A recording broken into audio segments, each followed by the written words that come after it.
2025-yilning eng tarixiy, eng muhim va eng katta voqeasi shubhasiz iqtisodiyotimizning 145 milliard dollardan oshgani bo'ldi. Bu O'zbekiston uchun yangi rekord, ta'bir joiz bo'lsa, tarixiy yuksalish.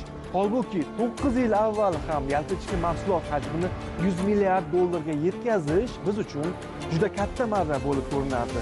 Davlat rahbarining tinimsiz mehnati, aniq strategiyasi, bir so'z bilan tizimli islohotlar sabab oxirgi 9 yilda O'zbekiston juda dinamik, ya'ni jadal rivojlanayotgan iqtisodiyotga aylandi. Va 145 milliard dollarlik dovon zabt etildi. 2025-yil O'zbekiston uchun iqtisodiy yuksalish yili bo'ldi. Davlatimiz rahbarining qattiq mehnati va proaktiv siyosati mamlakatimiz iqtisodiy o'sishi yo'lida tarixiy natijaga erishdi. Yalpi ichki mahsulot hajmi ilk bor 145 milliard dollardan ko'paydi. Bu O'zbekiston dunyodagi eng yirik 60 ta iqtisodiyotning biriga aylandi. Murojaatnomani diqqat bilan tingladik. Bu ko'rsatkichlarni eshitganimda hayajon bosdi. Chunki yaqinginada yayim bor yo'g'i 55 milliard, undan oldin 45 milliard dollar degan ko'rsatkichlarni eshitardik.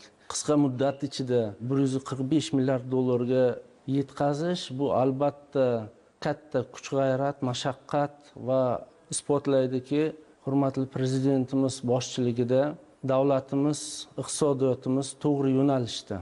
Men bir narsani eslamoqchiman. 2001-yil hurmatli prezidentimiz Samarqand viloyatiga hokim etib tayinlandilar. Juda ham kuchli rezonans bo'ldi, sababi Samarqand viloyatidagi jamiyatni uyg'otib boshladilar. Ishlatib boshladilar. Konvertatsiya yopiq edi, cheklovlar nihoyatda ko'p edi, cheklovlar. Va bir biznesni qilaman deyish uchun juda ham ko'p qiyinchiliklar bor edi. Gap ochig'i, naqd pulda muammo bo'lgani uchun oldin naqd pul bankdan borib olish, bu juda ham qiyin masala bo'lgan. Yangi O'zbekiston shakllanayotgan vaqtda ham mana shu hamma baryerlar olib tashlangandan keyin O'zbekiston haqiqatan juda ham tez o'sishga erishmoqda. Jumladan mana bizda faqat korxonamizda faoliyatini, ishlab chiqarishdagi faoliyatini agar tahlil qilsak, biz 17-yilda bor yo'g'i 100 ta ishchi kuchi bo'lgan, jami aylanmasi adashmasam 45 milliard bo'lgan. Bugungi kunga kelib 1 yillik ishchi kuchimiz 1000 kishi, aylanmamiz esa 10 barobar oshgan. Ya'ni ishchi kuchi ham, aylanma ham 10 karra oshgan. Biz O'zbekiston iqtisodiyotdagi bitta kichkinacha hujayra shuncha o'sishga erishyapti. Endi o'ylab ko'ring, qanchadan qancha kuchli tadbirkorlar bor, bizneslar bor. Ular albatta o'sishni qilib kelyaptilar. Demak, O'zbekiston aholisini, har bitta oxirgi iste'molchini xaridorga qobiliyat ko'payapti. Bu esa biznesi uchun bu juda ham katta potensial va kelajakka yana ham quvvatlarni oshirish uchun juda ham yaxshi sharoit. Uyg'onish ta'rifini iqtisodiyotimizga ham bersak bo'ladi. O'zbekiston iqtisodiyoti ham uyg'ondi. Haqiqiy potensiali yuzaga kelib boshlandi. Davlat rahbarini shijoati bilan, sa'y-harakatlari bilan. O'zimizni yo'nalishda olaylik. Bizning korxonamiz Elchex sanoat a'zosi bo'ladi va Elchex sanoat yo'nalishida, misol 2017-yil boshida bor yo'g'i 2 ta korxona bor edi. U ham elektrotexnika bo'yicha, u ham faqat gaz plita ishlab chiqarardi.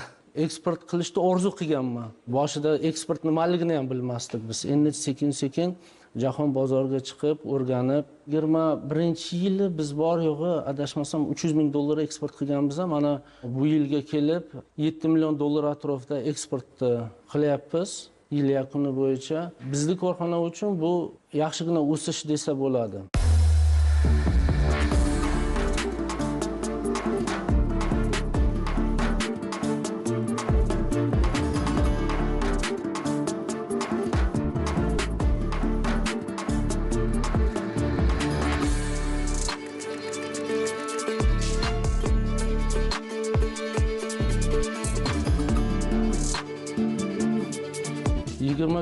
Yil biz uchun, korxonamiz uchun, men uchun eng esda qolarli, yorqin yil bo'ldi desam adashmayman. Sababi hurmatli prezidentimiz zavodimizga tashrif buyurdilar.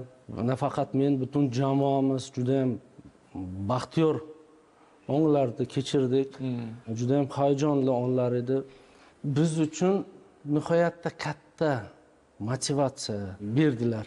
Hurmatli prezidentimiz zavodimizga tashrif buyurganlarida ko'p ko'rsatmalar berdilar. Ya'ni shunchalik hamma narsani keng ko'ra bila oladilarki, men o'sha yerda hayratda qoldim, gap ochig'i. Islohotlarga qat'iylik, tanlangan yo'l va tamoyillarga sodiqlik. O'zbekiston erishayotgan iqtisodiy muvaffaqiyatining o'ziga xos formulasi.